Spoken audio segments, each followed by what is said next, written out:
Sever Summoner Necromancer. Yes, you heard right. Melee plus the ability to throw out a flying slice that cuts down everything, and minions to support you and your damage. The best part, this is all happening in hardcore. I've been recently starting the journey from level 1 again to 50 in hardcore with the new Sever Summoner. And it's next to the Blood Surge and Shadow Summoner, one of the most fun builds I've done so far, and it's incredibly strong as well. With this new series of videos, I kind of want to take you along through my hardcore journey, through the first aspects I've been finding.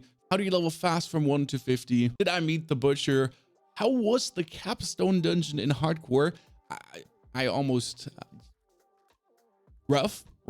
It's going to be guide content, but it's also going to contain a little bit of story. And please drop feedback in the comments below. Let me first walk you through the Sever Summoner's gameplay loop, skill breakdown, and then also talk about how I went from level 1 to 50 in no time. Very fun. As your essence production ability, you got Reap. Very cool. You can hit multiple opponents and your essence just fills up tremendously fast. Sever itself is amazing, especially if you can group enemies together. You walk in, with Reap you make a corpse, pull everything together with corpse tendrils, and then you throw Severs in until everything is destroyed. We're not using corpse explosion in any way. The only interaction with corpses we have is raising our skeletons, which also gives us the bonus damage. Yes, because the act of raising a skeleton gives you also the proc for the bonus damage. Interestingly, in the long run, there will be a use of corpse explosion together with blood mist and the corpse explosion aspect to essentially make pools of shadow below our opponents for the shadow blight stacks, but also to stack our shadow damage so that Sever does multiplicative more damage. And yes, for later nightmare dungeons, we have the Decrepify to reduce the enemy's damage, but also the Decrepify obviously allows us to reduce the cooldown of corpse tendrils, so we could then do an infinite corpse tendril spam together with the Sever. Oh, I should not forget about the silver ore because I'm out of silver ore on my hardcore character, because you can damage reduction, Reap, damage reduction again, because if you Reap damage reduction, pull together, Sever. And the best part is Sever does extreme high crits, and there's many cool aspects for Sever to work together. Oh, here's an elite. I can actually show you the elite, pull everything together, and then Sever. It is so much fun. And then you can reduce your damage by Reaping and Sever. Well, you actually don't reduce your damage, you reduce your damage taken. Thank you, Reap. And yes, this is a great single target damage build against bosses as well. Just recently did the capstone dungeon. It begins with Reap. And as I said, Reap increases your damage reduction by 15% for 2 seconds. So if you walk into a Reap, you basically also take less damage to make that corpse for corpse tendrils. Then you obviously have the bonus attack speed if something dies that got Reaped, and Reap forms a corpse, which allows you to essentially use the corpse tendrils straight away. Then we get 5 points in Sever, so we can actually go for also enhanced Sever that it does damage along the way, and also Sever deals 2% increased damage for each minion you have. Since I have the minion aspects already, that is 22% multiplicative increased damage. And that also is very interesting if you look at that you could actually be doing critical strike damage, which also works then really well into this 22% increased multiplicative. In the long run, I will want to have all the points in unliving energy and also the imperfectly balanced. What I'm missing right now is 4 points from renown because I haven't farmed that yet completely. You can imagine that my core skill might cost a little bit more essence. Base cost is 20. It's going to be costing me a little bit more, but it also increases the damage by another 15x. That multiplicative with a 22x already will lead to incredible Sever crits in the long run. Now, we do have 1 point in Blood Mist, and we'll probably put a 1 point in Overpower Blood Mist and Ghastly Blood Mist at some point. The 1 point is enough to get out of jail. The 3 points into Skeletal Mastery, and right now it's only 1 point in Grim Harvest and also the 3% fueled by death damage increase. Now, there's also the Corpse Explosion. As I said, with the aspect of Corpse Explosion, you can actually do Blighted Corpse Explosion below your enemies, so you can then, in the long run, also trigger your Shadow effects more likely. You can trigger your Shadow Blight key passive more likely, and your Darkness skills all deal bonus damage, so why would you not have the opportunity to turn Blood Mist into a Shadow skill and have Blood Mist explode Corpse Explosion, but since you have the points in Blighted Corpse Explosion, actually make the Blighted Corpse Explosion to just reap that little bit of bonus damage. It's going to be like Sever with a chance to Infinity Mist to then actually restore essence due to the corpse explosions you do, while your cold skeleton mages also restore essence. We do more damage against cursed targets, and we have our curse obviously be able to give us the cooldown reduction. And there's also the Death Embrace for close enemies take 6% multiplicative more damage from you and deal 9% less damage to you. If you walk into them with the Sever to actually do the Sever damage melee style, then the Death Embrace boosts you tremendously. And here we go, obviously, with the Corpse Tendrils being our vulnerability applier, also to stunning, because you want the stun that then Terror gives you a 15% bonus damage to enemies who are slowed and another 15% bonus damage to enemies who are stunned. And also, when you damage enemies with darkness skills, they take 6% multiplicative increased shadow damage. So this can go up to 18%. As you kind of notice, like the ability to stack up Sever like crazy, that Sever can actually do insane damage, is absolutely there. I've seen 10,000 plus crits already with the way I handle things. Also, we have the Necrotic Carapace, so you're constantly fortified with the corpses you and your skeletons are creating.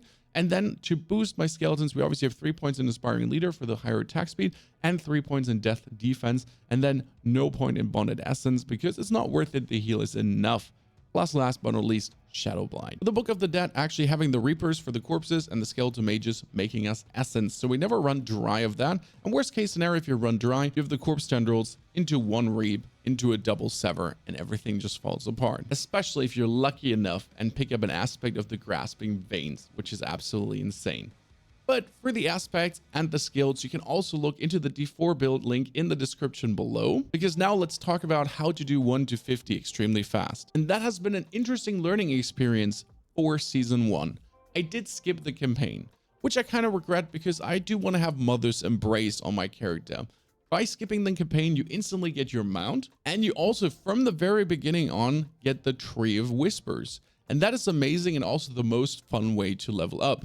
Because what you need to do in hardcore, if you never had a character, is you need to get all your renown up again. Yes, that's kind of annoying. Softcore renown, hardcore renown. It is what it is. That being said, if you're obviously doing this in softcore, screw the renown. Regardless of that, leveling with the Tree of Whispers is insane. You go here, find a corpse, defeat the Borean Howler, and you not only spawn a bunch of minions, so it's kind of like an easy farm.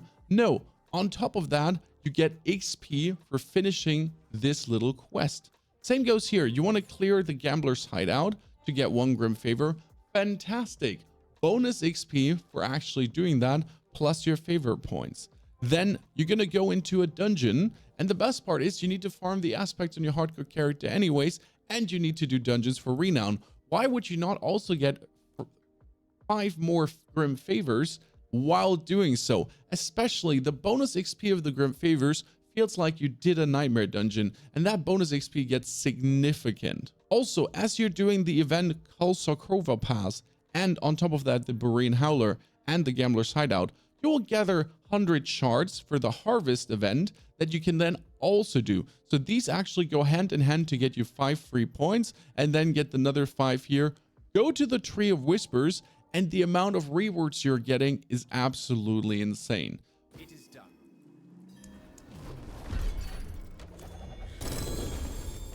Oh, skeletal warriors increase. Let's go. Always choose the Chest of Chaos, by the way, or two-handed weapons in the beginning. Chaos just gives you more rewards. It's like a mystery chest. Two-handed weapons can obviously give you very good weapons, and weapons boost your strength in the beginning the most. As you can see, I'm already full of legendary items at level 50, but realistically on level 20, I got my first legendary, and I got very early the bonus Corpse Tendril critical strike damage shenanigans, so I can Corpse Tendril pull people together and absolutely obliterate them. I got my bonus to Skeletal Mages and Skeletal Warriors, and I have them already since I'm level like 30, 40. I even have the Blizzard Boots. The Blizzard Boots since level 31. Yes, because I did the Tree of Whispers. Not only is this going to give you a huge XP boost, it also gives you something to do. Because this is up for 1:30 or 2 hours until it resets, and that's the time it's going to take you. Right now, we're starting in Kjovachat, and we could do this quest here. Then we would have to ride over here or teleport, get all of these done, and then we go up here to get all of these done as well. On the meanwhile, you can take every single altar of Lilith as you're doing these, and as you can see right now on my character, every single time there is some kind of favor around here, you see that I have done the altars of Lilith, because here with some favors I did the altar of Lilith, there was some favors I did the altars of Lilith, and as you get them done in the matter of 1:30 or an hour, they're going to reset and you go to the next places.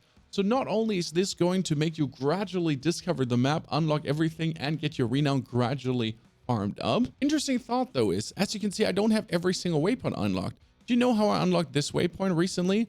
Well, I did my first nightmare dungeon in the Shifter Ruins. And then as I was already up here, I decided, well, I can discover this area, but you can also unlock the next waypoint because I did a Tree of Favors down here.